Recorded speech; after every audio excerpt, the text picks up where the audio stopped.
Good morning, good afternoon, or good evening, depending on what time you're watching this video. Again, this is uh,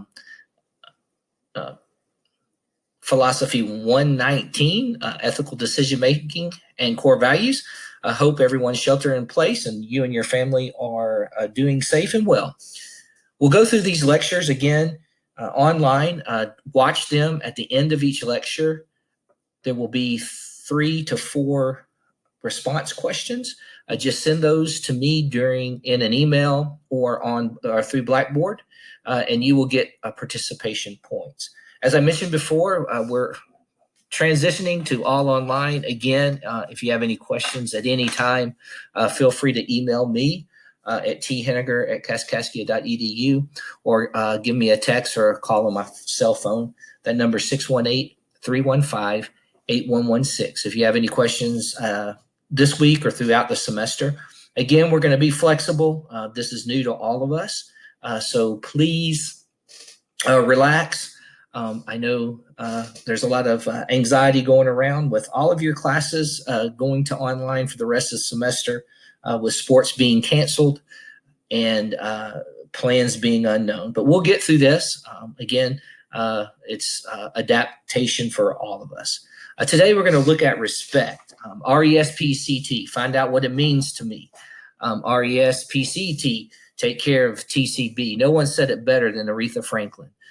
We are all required and want respect. Men and women, black or white, it's our basic human instinct.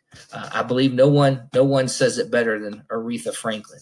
Immanuel Kant is a philosopher and psychologist. He says that every man or woman or person is to be respected as an absolute end in themselves.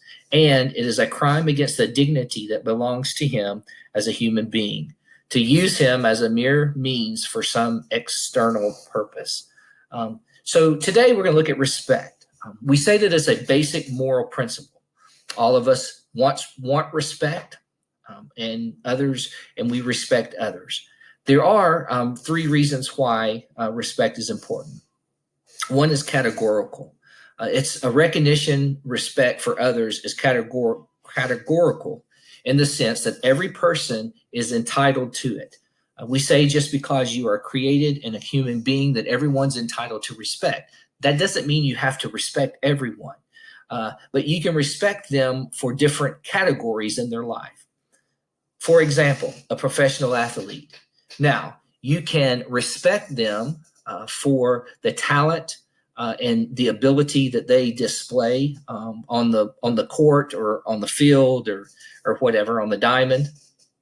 But you don't necessarily have to respect their views on political or religious or other events.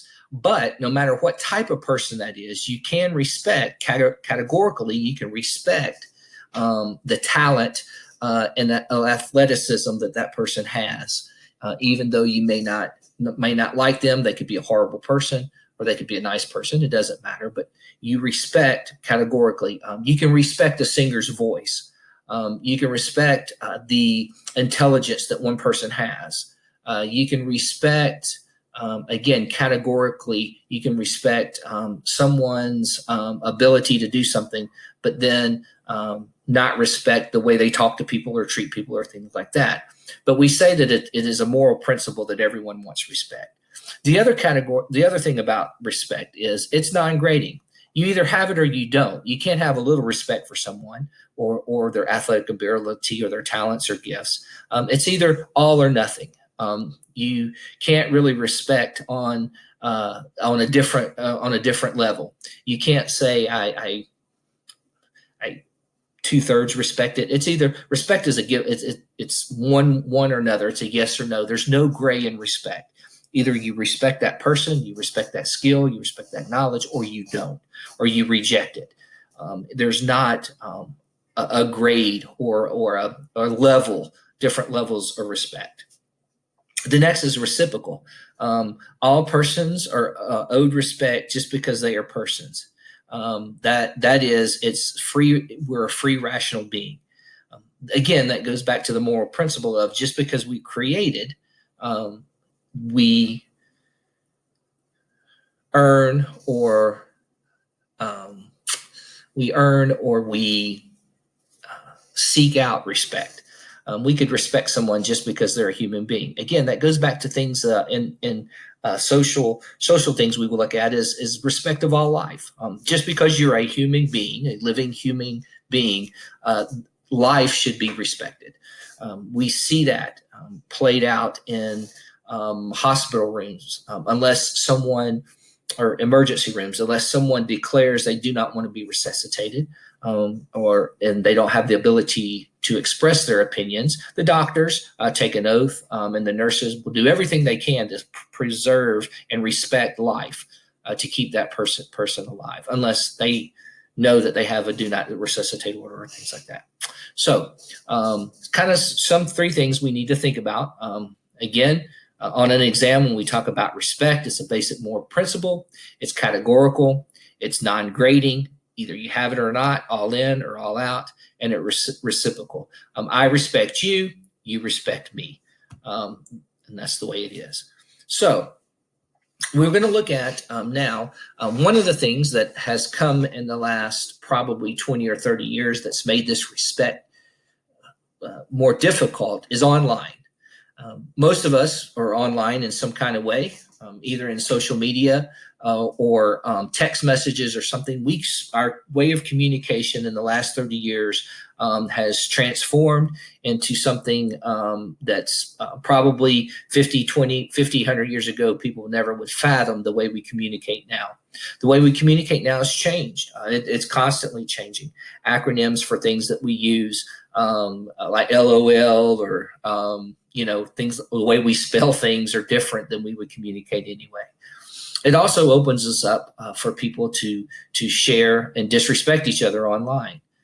So one of the questions, not the question you'll ask for me, but one of the questions we ask ourselves is why do online trolls affect us so much? Why do, if we read a negative comment that someone posts on our social media, or we read something about us, why does that get us so upset? We can even read something about us or about our view that person was writing that wasn't even intended to us. If you've ever scrolled Facebook, Instagram, Twitter, any of these major social medias, and maybe someone commented that didn't even have anything to do with you, but that comment that they made was so disrespectful to your core values, to your moral compass, that you got upset. Now, you don't know this person. Maybe they're not even a friend of yours. You don't even know who that person is, but we react with anger. We take it so personally. In reality, their trolling speaks far more about their mental health than ours. It really, the way we react. You see this even now playing out where back and forth replies on Facebook of people that didn't even know each other end up in meeting somewhere to fight or a physical altercation or something like that. So why does something that someone writes online, maybe about us, that we've never even met that person, why does that anger so much? And there's some reasons behind that. One of the things that we need to look at is people appreciate diplomacy. People like fairness. It's just a basic instinct that they have in us. We want things to be fair. If we are in a contest or whatever we may be participating in, we can accept losing if we believe the process was fair. Think about that for a second. We can accept losing if we think the process was fair. We can accept an imposing idea or a dissension of an idea if we think the way that idea was formulated and made, or a decision was formulated and made, if we think the process is fair, plays out in our court. If we believe justice was served and the processes were fair, we can accept the guilty or non-guilty verdict. We just appreciate that. That's how we are as people. The next thing is people appreciate being respected and heard. We want to be heard. Being heard is a way to show respect to us. Now, you don't have to agree. You don't have to sway anybody, but people want their voice to be heard. Again, it goes back to the diplomacy. We want it fair.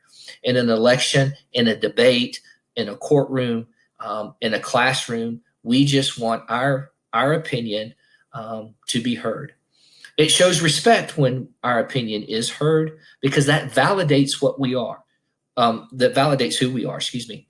Now, you don't have to agree with my stance, with my words, or anything else, but you do need to respect that's your opinion.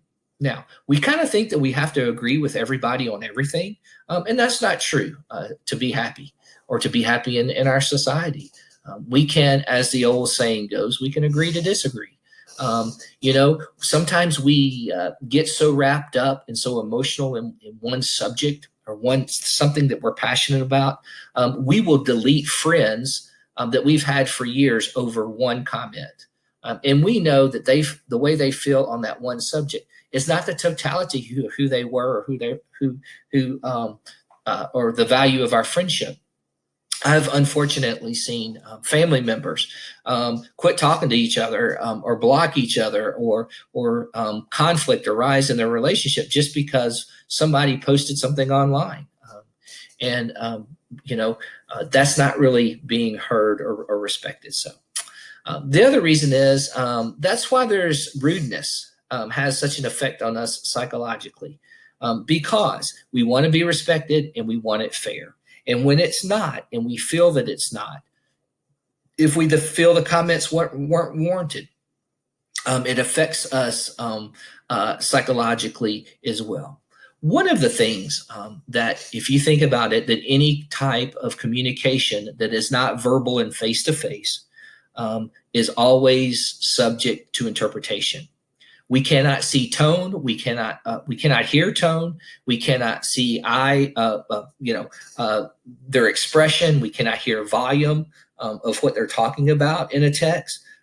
Sometimes, if you've ever texted someone, or emailed someone, or wrote to someone, and then they reply back so negatively, and you realize that is not the tone that's not what I meant. You took that the wrong way. It's not the words. The words were what I meant, but I was joking. Sarcasm does not come through good on non-verbal, non-face-to-face meeting. So it does affect us. We feel immediately dismissed.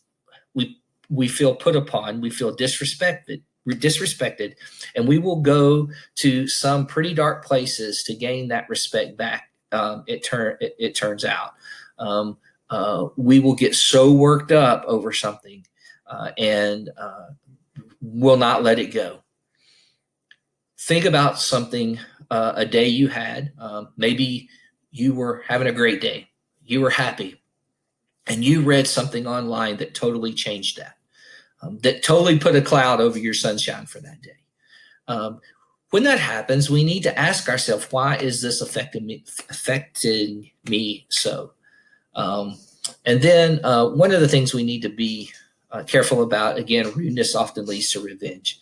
As I said before, fights have been, violence has been acted out because of something someone said on or replied to on social media, or text, or through non-verbal face-to-face communication. So that's what we want. That's what we need to be careful for. So, is social media making us rude? Or were we rude all along, and social media is just an avenue that we can put that out there, who we are? Social media makes us have some anonymity. We can be a catfish. We can be whoever we want to be, but yet still conceal our identity. So is that who we really are, and we've always been that way as a society and a people? And social media is just a platform where we can put, for lack of a better term, a metaphor, put all our cards on the table? Or is reading social media, interacting in social media, is that making us rude? Were we really nice people till we started getting in, swimming in the swimming pool full of negativity and comments and things like that? So that's one thing we're going to look at and ponder. Is social media making us rude? Well, there's some things we need to consider when we look at that. one is our mental ability. You see, the brain secretes a neotoxin that negatively affects our nervous system, that affects the way we think, act, and feel.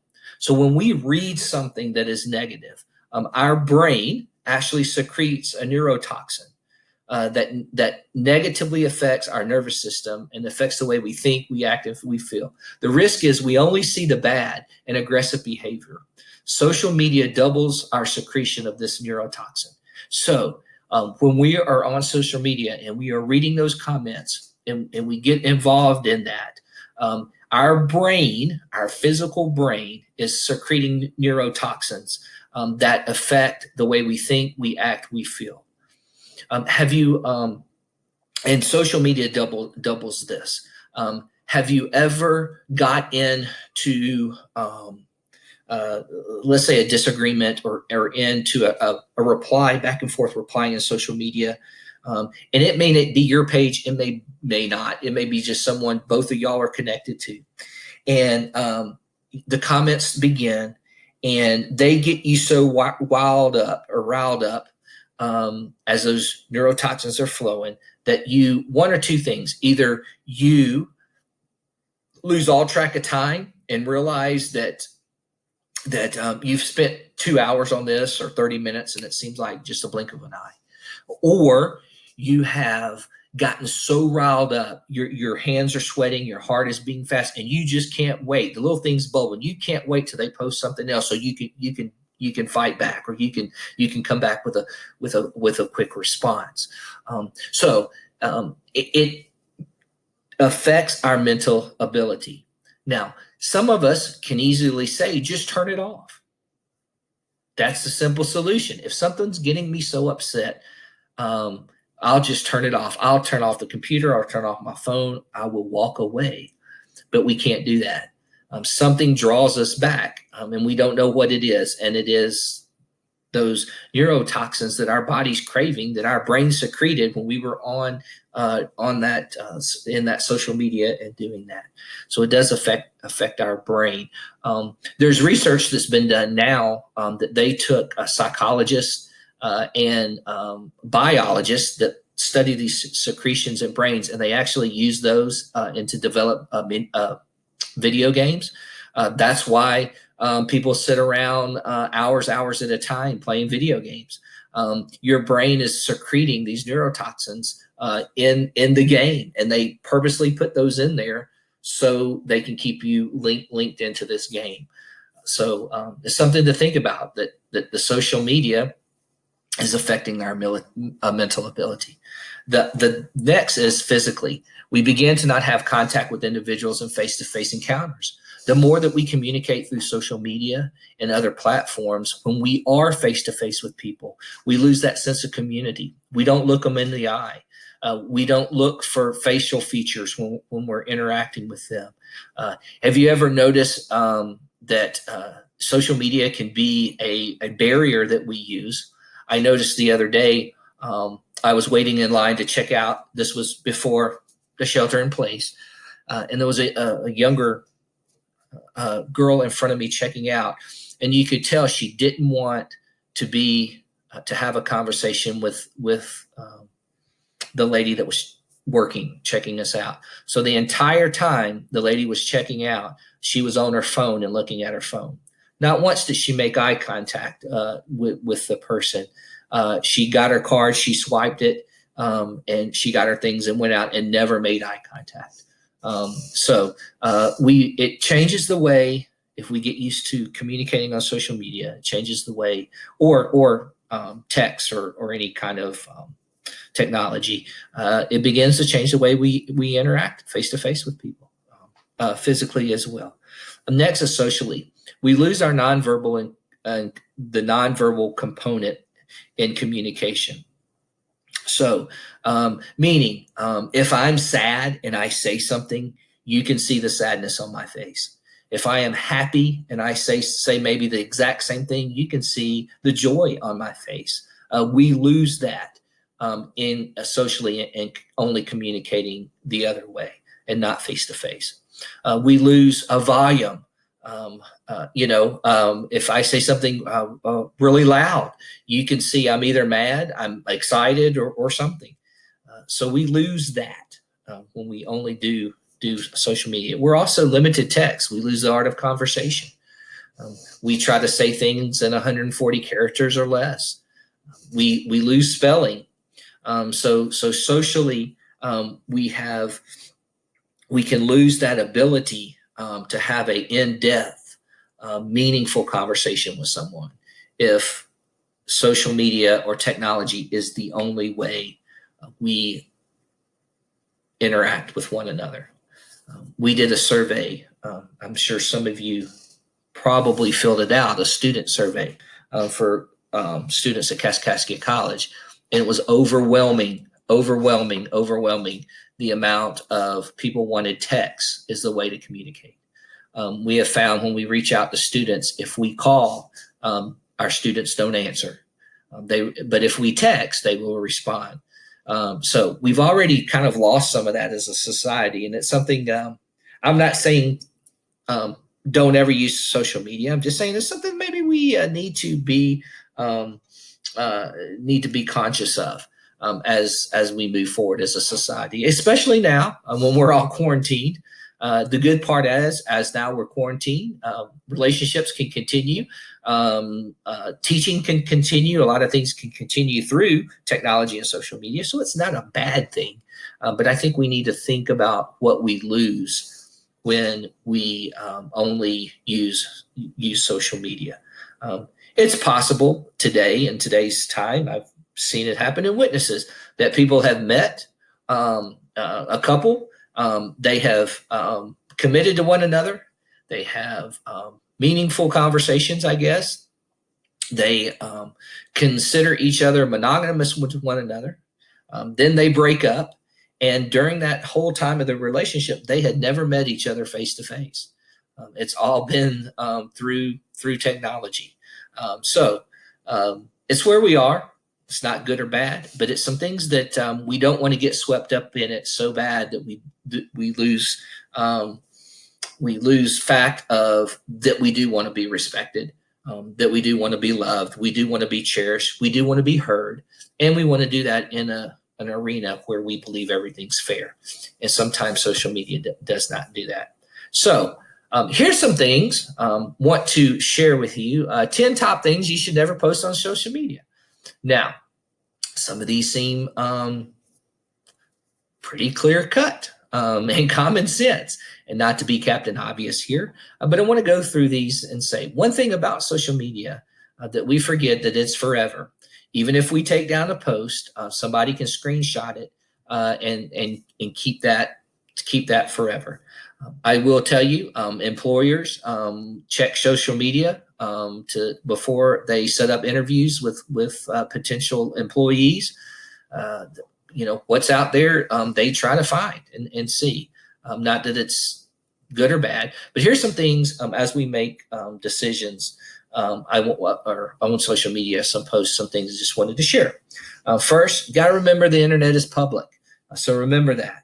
So even if you think you're posting something privately, once it's out on the internet, it is out of your control, and it can potentially be used against you in the future. How many times have we seen someone pull up a tweet from someone that usually it's happened running for a political office? They'll pull up a tweet, or someone famous, they'll pull up a tweet that they tweeted 10 years ago, 15 years ago. Now, they might have been 10 years old then, and their attitudes, our moral compass, our everything can change over time, and it does change, and we want it to change the more as we grow and mature and everything else. So, is it fair to think we could hold or society would hold something against someone that they made a comment that they made years and years ago? We can see, and there's been examples that we can see in our society that, yeah, sometimes they do. So just remember that it can be held against you in the future. This is especially important in a job search, even though a future employee, assuming that they're not the government, may not be able to access your private posts. It is common to begin it is common to begin including coworkers as future friends.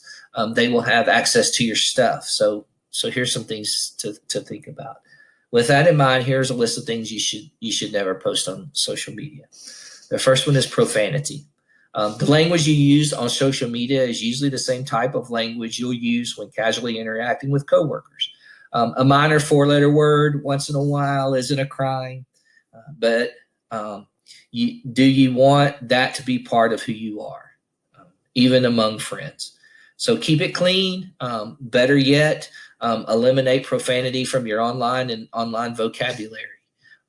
You don't want your grandmother, your mother, or you don't want your potential children to read that in years to come. Because remember, once it's out there, it's out there. The next thing is abusive content. You see, social media can be a great place to share opinions, but if your feed is full of arguments and rants, you will come across as an overly negative person and not the kind of employee companies would want in their office. Now, I'm not saying that everything on your profile should be all puppies and rainbows and cotton candy, but if your whole thread is full of negative things, it may portray a picture of you that's not relative to who you truly are. The next is, again, Captain Obvious, adult content. A snapshot on the beach is probably fine, but it's alarming how many people think nothing of posting photos of themselves, in all kind of precarious positions. The internet is a public place. Remember that. Even when you think you are sharing privately. If you send a picture of someone that in a private text, or a DM or something like that, remember, they can keep that. Remember, they can make that public, even if that relationship goes south. So just kind of think that even if you think you're sharing something privately, it can become public.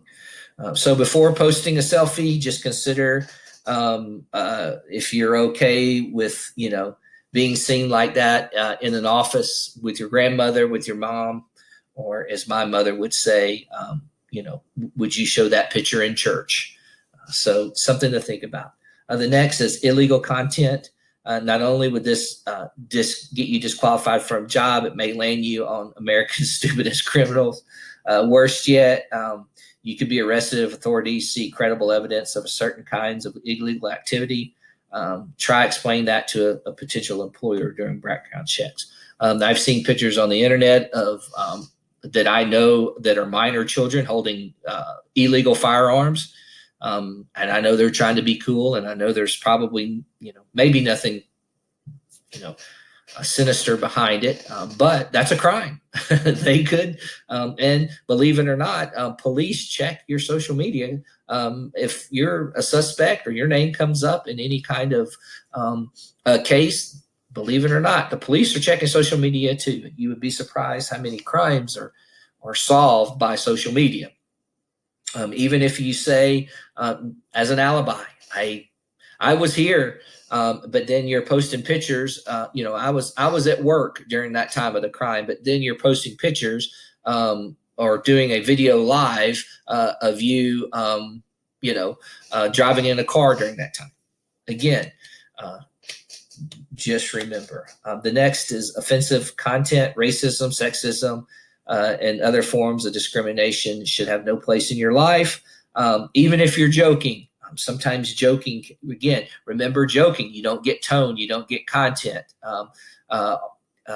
Excuse me, not content, context in what you were talking about. Think twice before sharing something that could be seen as bigotry, and then don't even share it.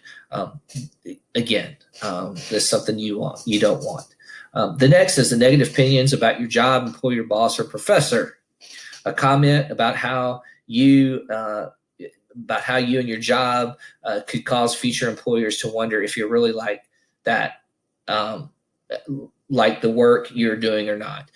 If you're bashing your old boss, a potential new boss is going to look at that and in a light of who you are. Comments about your stupid boss could cause your application to simply just disappear, or you not get a call back and you wonder why.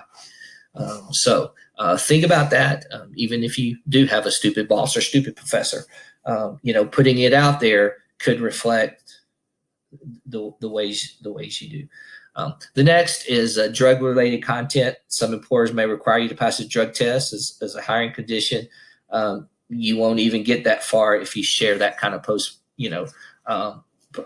publicly. If marijuana is legal now in the state of Illinois. At one time it wasn't. So if there's pictures of you doing illegal drugs, don't put them out there. Even if it's taken without your consent, someone could put it on their page and tag you in it, and you will not get a call back as well. The next is poor grammar. Forget about dangling participles or commas and things like that. But if you don't know the difference between your and you are, it's time to learn. Communication and written communication is particular. It's an important part of professional life. If you can't communicate effectively, employers won't want you to communicate for them. See this all the time.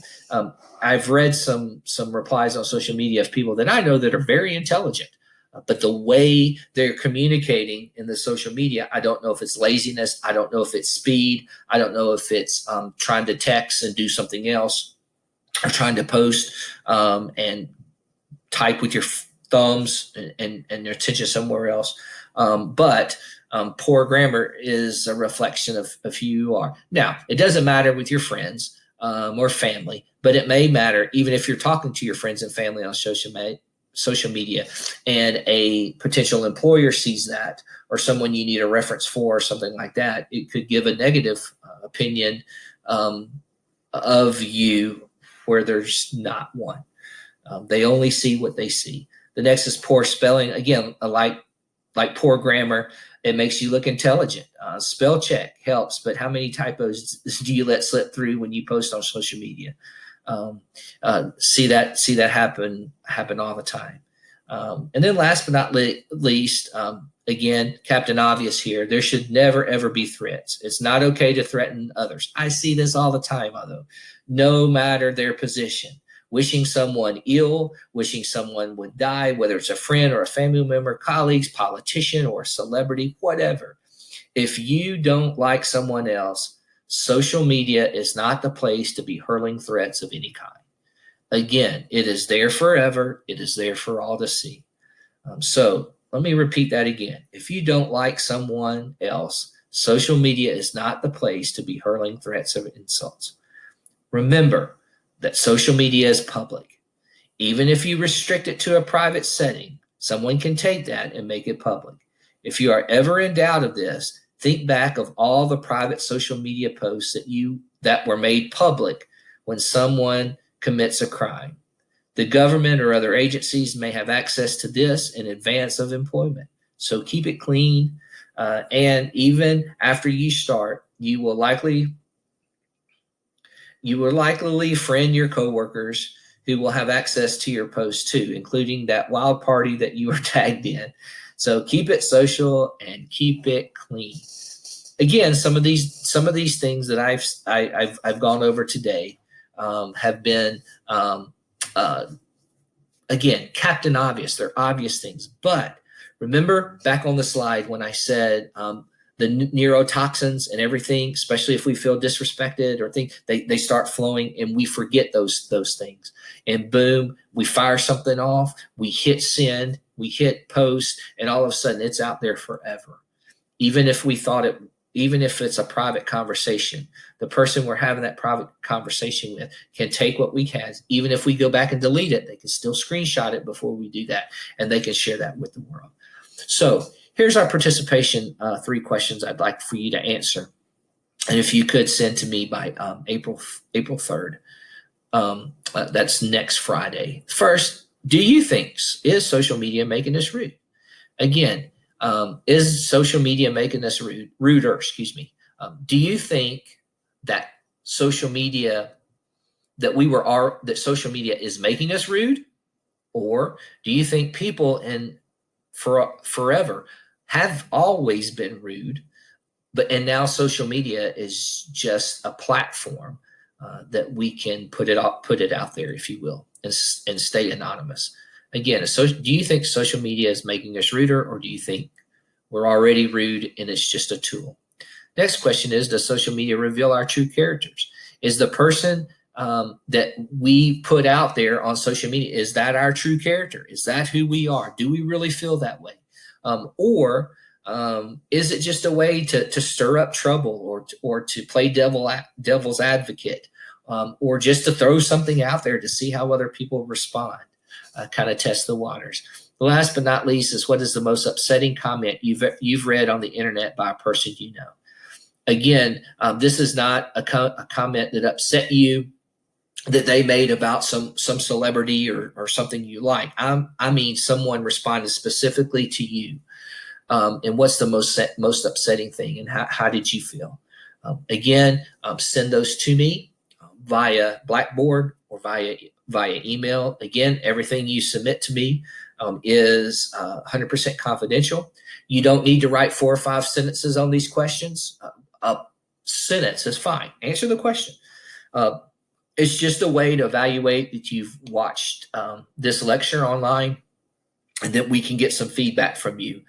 Just as if we were in class, I would be asking these questions, and you would be able to verbally respond to them as well. Again, that's all I have for today. I wish you and your family a safe and happy sheltering in place. If you have any questions, please feel free to contact me either via email at thehenegar@kaskaskia.edu, or feel free to text me if you want, as we're just talking about texting. And you can call as well if you would like. My cell phone number is 618-315-8116. Also, in ending, our semester ended face-to-face after you took the midterm test. If you would like your midterm grade, it is on your Blackboard. However, Blackboard, on your attendance, the most points you could get was 80. Although it says 80 out of 100, don't look at the 100. You've got 80 points because we had 80 class sessions. Well, we only had 7 class sessions, but you got 10 for the class session that was canceled because of inclement weather. That day we had snow, and KC didn't open till late. So again, if you going through this, if you have any questions about your grade or what you need, feel free to reach out to me. Again, this is not a time to freak out. If you have any other questions or anything about our class or anything about KC, please feel free to reach out, and we'll get you the resources that you need. Again, thanks for watching, I guess. This is new to me. Thanks for watching, and I wish you a safe sheltering in place. Till next time, take care of yourself and one another.